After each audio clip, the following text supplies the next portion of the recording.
Everyone, and welcome to the Decks of the Weekend. I just returned from Prague, and yeah, let's just go straight into it. This is maybe the reason why some of you have clicked this video. You want to hear the hot takes, you want to hear Mangu saying that they should ban Lilian of the Guild Pack, Siren Draco. It's not acceptable, but unfortunately, I will not say that because this is a competitive Magic channel where we don't just vibe with the angry tweets and angry Reddit posts that all one they see is bannings and just not really look at the results. I like to look at the results. I like to say, well, this deck is too good, hence it should be banned, and not just, I don't know, my opponent just did the thing and I'm upset.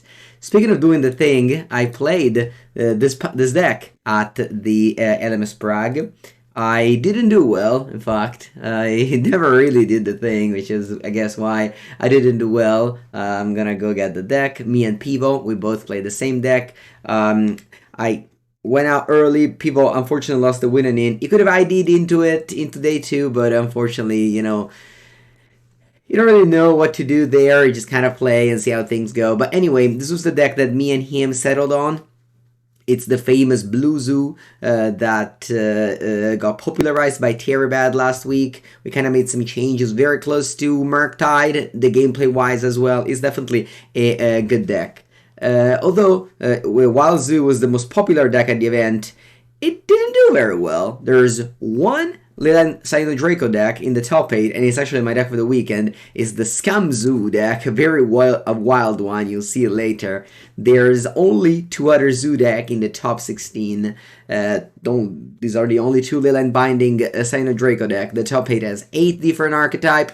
Murktide actually went all the way to the final by Magic Ed. Actually, unfortunately, I don't know who this player is. But yeah, very congratulations to you. They definitely played very well. The one match I saw in the top 8 on Twitch.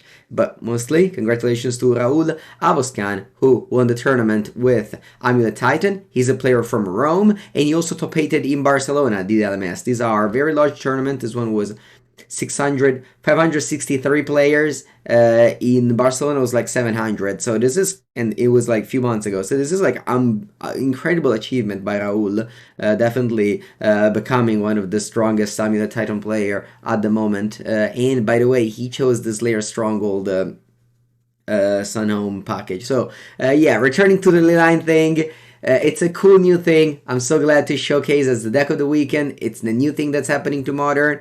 Please don't comment. I mean, yesterday on Sunday, I posted the Fusion, the Murktide there, and I had to like hide user from channel of these comments, which I just hate these. This is just, there's so many content creators that are just sad and want to see and don't really bring content, but they just want to take out content. But that's not me. I like to play Magic. I like to play with the new cards. And new cards is why Magic is fun. Otherwise, it would be not Magic.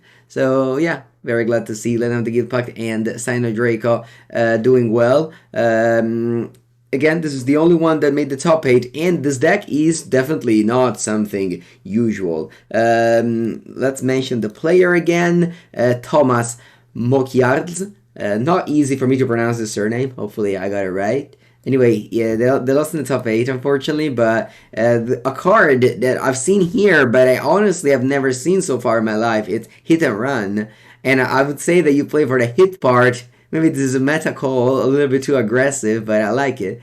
It's an instant, and target player sacrifices an artifact or a creature, and it deals damage equal to the mana value. So they sacrifice Silent Draco, they take 12. This is, I wanna hope that they did the thing against somebody in the tournament, because that's certainly something unusual. And it's also our black card for grief, of course.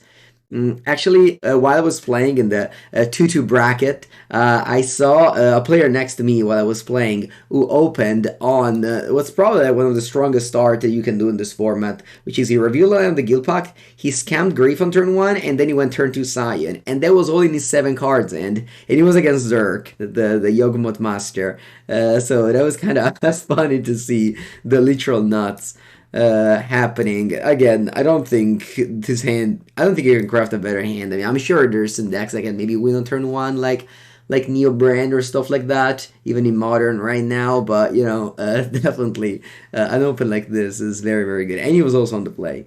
Yeah, anyway, sideboard is a bunch of cards I hate as always. Cursed Totem, Leyline, Amor, there you go. This deck has it all. So while I'm not too excited about the sideboard, I like the... so again, basically, like, this is putting together two decks, Reckless Scam and Zoo. Whereas what me and people did was putting together Murktide and Zoo. I mean, Zombie and people, again, the idea is from Terabad, although he had Murktide, which we disliked.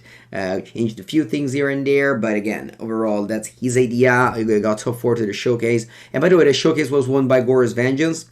Gore's Vengeance also came first in the Swiss by Lucas Blowhorn, Pro Tour champion, who came back to play Magic after 3 years and casually finished first in the Swiss. Unfortunately lost in the top 8, but yeah, very, very cool to see him back. Yeah, I mean, I was very close to play Goria and Tron. Ended up not playing Tron because I didn't like the matchup against Zoo.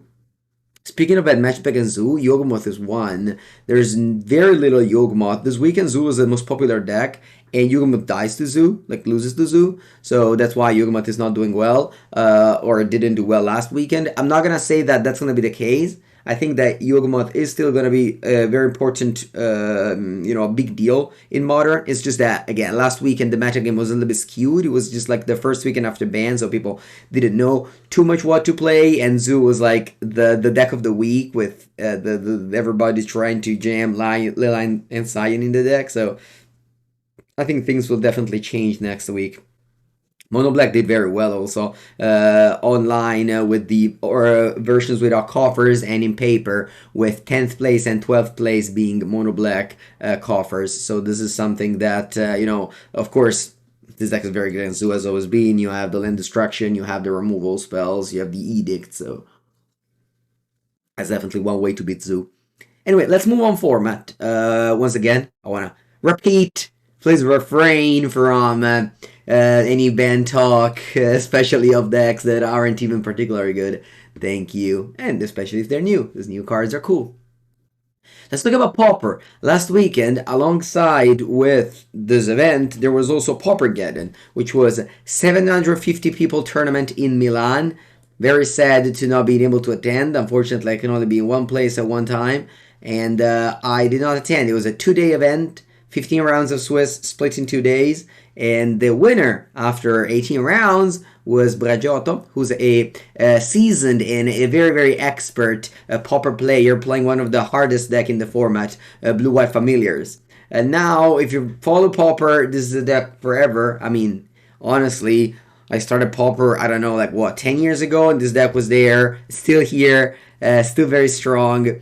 If you watch my Pauper video, I often play against Familiar, and I am, I would say, quite expert in how to navigate against it.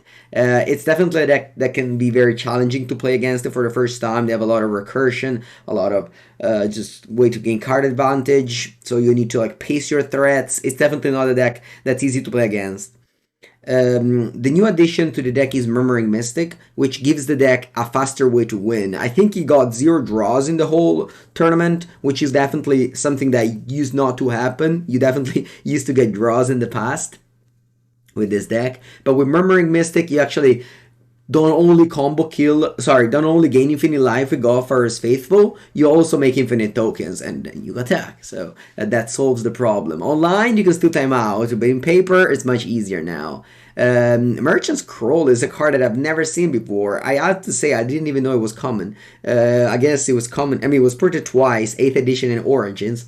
So I'm going to assume it's common in Origins. And you can grab a instant. Now, what is your instant? You have Meeting of Minds, which is 0 mana draw 2, and you have Snap, which can be like a dark ritual if you have enough Sunscape Familiar and Bounce Lands. So yeah, that's cool to see. Definitely a card that I did not expect to see. Some very weird in the sideboard as well. You don't have any Dust to Dust. You have Etherflow, which is basically a way to bounce endlessly the Old Glitters creature, and you have Remove Soul, Nature's Chant. So yeah, you have a lot of anti-glitters card, but not in the form of Dust to Dust, which is again an interesting take. The full top 8 isn't out yet, or at least I wasn't able to find it. So I couldn't know the other 8 decks. But I'm sure that will come. That will be out soon, and I will try to share them on my platforms. Let's now go over to standard. This deck of the weekend is taking a little bit too long, but I was here, and I'm glad to talk about Magic with you. On Sunday, I played a side event. €100 side event to be precise, a classic qualifier, which was 96 players. I played Domain. I finished 33rd with a 4-3 score. It was my first time playing Paper Standard since Pro Tour Minneapolis. So, it's been like 12, I don't know, almost 12 months. And I played Domain. A lot of people said that it would get to time, it would be slow. It didn't feel like that. I felt like this deck was fast. I lost 3 matches. It's nothing about time. Your deck just floods and your threats are expensive. They play a mana leak and your threats don't resolve and they play 2 spell per turn. It's fine, nothing special. It's a deck of the many in standard. You have classic 8 different decks in the top 8. I believe they split the top 8. All of it got to qualify to Naples. And my deck of the weekend is this Blue Eye Mentor who got, I believe, 3rd in the Swiss by Victor Garske. And it's a deck I have played against it recently on Magic Online, and I was very surprised. It definitely beat me on Domain, but it was, it's a very cool deck, so I wanted to show to you in case you didn't know it. I don't know. You're called Blue Eye Mentor because you revolve around Monastery Mentor, but you also have Huati Jin. So Monastery Mentor, you play a lot of spells, you make a lot of tokens, and Huati Jin discounts your card. And it's very large in this deck because you play a lot of spells. You have Fallagy Archaeologist as well to pimp your graveyard and Pickler Prankster. You fill your graveyard with spells, and the spells are Consider's Light of Enchant Course, that's like the pioneer ways, and then you have reanimation spells actually. You have Helping Hand, which is like Unearth, you can bring back Mentor or Jin, and you have Recognition, which is the same thing with a counter on it. And you have some counter spells, so your goal is just to resolve this Mentor, protect it, and then just go crazy with spells. And it's a pretty cool plan. It's definitely a deck that I did not see coming in a standard, and when I played against it, I was very impressed, and I'm glad to see that it got 3rd. And it's my deck of the weekend because maybe you haven't never seen this deck before, and it's not that expensive, although the standard season is almost over. Again, in my area, I never really started, but there is the regional championship in May, which I'm qualified to via sealed RCQ. And if you're there, I'll see you there. Definitely, that's gonna be my next, let's say, big event with a lot of people. I'll go to Seattle as well for the Pro Tour, but that's gonna be a closed event. Actually, it's not tied to a Magic Con, so Naples will be my next big event. But again, it was a pleasure to see you there in Prague. And if you arrived to here, thank you for listening again. And if you haven't, leave a subscribe button because that helps. Have a good day, everybody. Have a great week.